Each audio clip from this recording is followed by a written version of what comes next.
Members of the Indian diaspora are sounding the alarm about the sole company they can go to for consular services. They describe being pushed to pay for things they don't want or need. And as Nama Weingarten reports, many felt their ability to visit India or legally stay in Canada depends on opening their wallets. And Nama joins us now in the studio. So Nama, what have you learned about this company? Kelda, this is the company people in the Indian community need to do things like visit family back home or get a police clearance certificate for their permanent residency. They have no choice but to go to BLS International. It's the sole provider, the Indian Consulate, contracted in Canada for these services.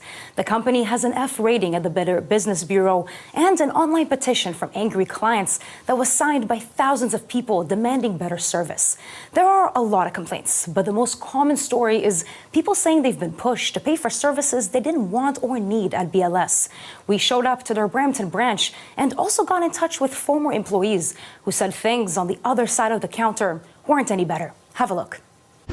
It's 8:52 a.m. and those waiting outside BLS International in Brampton say the line started long ago. So they just sent our application back just because of a simple house address mistake, and they replied to us like after 1 month through an email. These two friends came all the way from Nova Scotia, saying they couldn't get these services there on time. Naribjit Singh lost his documents in a fire, and his student visa is about to expire.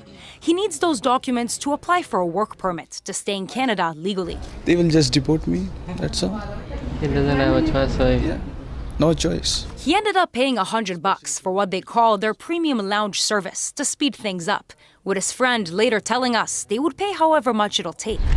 Something Shivam Nera wouldn't budge on when he went to their Toronto location for a police clearance certificate and stood in line hoping to get in, again and again. I came here for like 3 to 4 times for that, because their appointment system doesn't work up and the officials doesn't really help you out. He says they would point out a different mistake on his forms every time that could be as small as a missing comma, all while the deadline for his PR application was 2 weeks away. They want to push you for that service. Just pay them $100, get your work done, and that's it. We also spoke with 3 former employees who worked at this Brampton branch over the past 5 years. They said employees on short-term contracts were pushed by management to charge clients for unnecessary services, with one describing internal staff competitions over who could sell the most. CBC Toronto is now using their real voice to keep their identity anonymous, as they fear future career repercussions for speaking out. Basically, you need to find a reason where you can take out money from a client and then set up some extra services, like selling passport covers, which were like $5 each, without the client even knowing.